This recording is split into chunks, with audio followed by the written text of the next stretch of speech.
नमस्कार दोस्तों, आपका स्वागत है हमारे YouTube चैनल जीएस आचार्य में।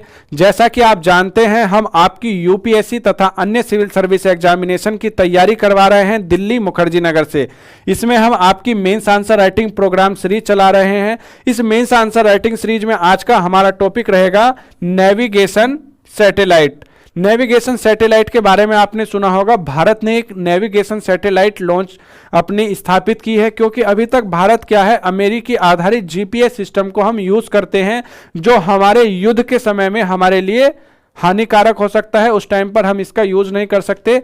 तो इसलिए हमने क्या किया, हमारी जो एक महत्वपूर्ण संस्था है इसरो, उसने एक अपना सैटेलाइट सिस्टम शुरू किया, जिसका हमारे देश के प्रधानमंत्री मोदी जी ने नाम रखा नाविक, जो हमारे देश के मछुआरों को समर्पित है। और इसका नाम रखने के साथ साथ ही इसमें हमारे 7 उपग्रह सम्मिलित हैं, जिसके द्वारा हम क्या है, अपनी जो देश की सीमाएं हैं उनकी सुरक्षा निगरानी के लिए उसका इस्तेमाल करना शुरू करेंगे। तो आइए देखते हैं हमारा प्रश्न क्या पूछा गया था कि भारतीय प्रादेशिक नौ परिवहन उपग्रह प्रणाली यानी IRNSS की आवश्यकता क्यों है, यह नौ परिवहन में किस प्रकार सहायक है। तो यह 150 शब्दों में लिखना है, जो 10 अंकों का प्रश्न है।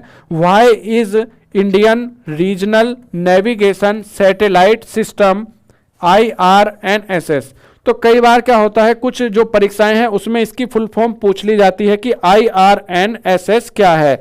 यह एक सैटेलाइट सिस्टम है, नेविगेशन सैटेलाइट सिस्टम, और इसकी फुल फॉर्म है Indian regional navigation satellite system.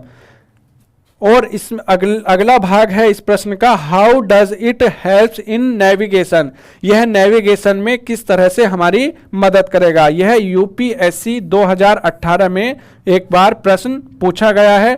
ये डायरेक्टली करंट अफेयर से रिलेटेड प्रश्न था उस साल, और इसको करंट अफेयर से ही रिलेटेड सवाल साइंस एंड टेक्नोलॉजी में पूछे जाते हैं। यह प्रश्न हमारा जीएस पेपर 3 से आया है। जीएस पेपर 3 में ही साइंस एंड टेक्नोलॉजी से यह प्रश्न पूछा गया है। तो इस तरह के प्रश्नों को हम समझेंगे और हम आगामी परीक्षा के लिए किस तरह के टॉपिक इस्तेमाल करेंगे, किस तरह के टॉपिक तैयार करेंगे, इस पर भी हमारी नजर होनी चाहिए, जिससे कि हम जो आगामी प्रश्न है उसमें संभावित प्रश्नों को पहले से ही तैयार कर सकें। आइए देखते हैं क्या है यह भारतीय प्रादेशिक नौ परिवहन उपग्रह प्रणाली यानी IRNSS। यह भारतीय अंतरिक्ष अनुसंधान संस्थान यानी इसरो के द्वारा विकसित एक क्षेत्रीय स्वायत्त उपग्रह है, और यह नौवहन प्रणाली है।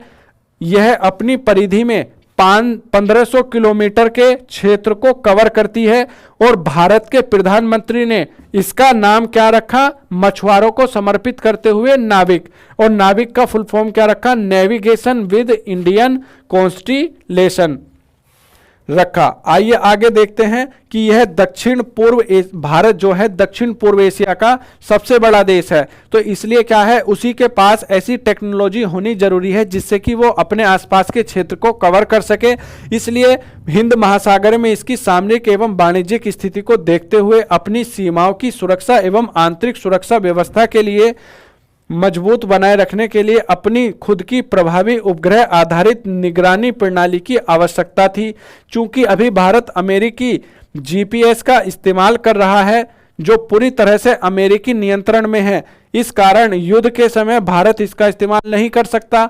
जैसा कि मैंने आपको बताया था, इन्हीं बातों को ध्यान में रखते हुए भारत ने स्वदेशी उपग्रह प्रणाली IRNSS को डेवलप किया, और इस तकनीक को रखने वाला विश्व का यह तीसरा देश बन गया। आइए आगे देखते हैं कि IRNSS अर्थात नाविक एक स्वतंत्र क्षेत्रीय मार्ग निर्देशन तंत्र है, जिसमें 7 उपग्रह शामिल हैं।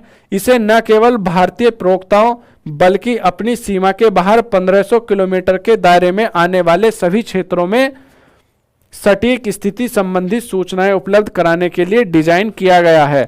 तो इस तरह से हम क्या करेंगे, जो भारत की सीमा है उनको भी और भारत के आसपास के 1500 किलोमीटर तक के क्षेत्र को इस नाविक सिस्टम यानी क्या जीपीएस की तरह जैसे हम लोकेशन वगैरह देखते हैं, वो इससे हम करेंगे, वो हमारे काम आएगा। और नाविक मुख्य रूप से 2 प्रकार की सेवाएं मुहैया कराएगा। प्रथम मानक अवस्थिति सेवा यानी SPS, जो जन सामान्य के लिए नौवहन व अवस्थिति की निशुल्क जानकारी उपलब्ध कराएगी। और द्वितीय प्रतिबंधित सेवा जो केवल सेना एवं गुप्तचर एजेंसियों द्वारा उपयोग में लाई जाएगी, जिससे कि नाविक द्वारा स्थलीय, हवाई और महासागरीय दिशा निर्देशन में महत्वपूर्ण भूमिका निभाई जाएगी। सड़क और रेल यातायात, सड़कों पर ट्रैफिक जाम, ट्रेनों की real time tracking, cargo shipping आदि क्षेत्रों में यह महत्वपूर्ण भूमिका निभाएगा। तो ये आप समझ सकते हैं कि अभी तक जो हम अमेरिका का जीपीएस यूज कर रहे हैं, कुछ ही समय बाद हम भारत अपना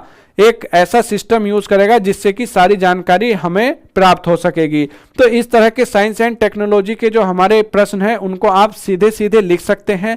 और इन सारी टेक्नोलॉजी पर आपको ध्यान बनाकर रखना होगा कि इसरो अब क्या लॉन्च कर रहा है, हमारा गगन मिशन कब लॉन्च होगा, उसके लिए हमारे कितने चरण होंगे, किस तरह से यह प्रोसेस होगा।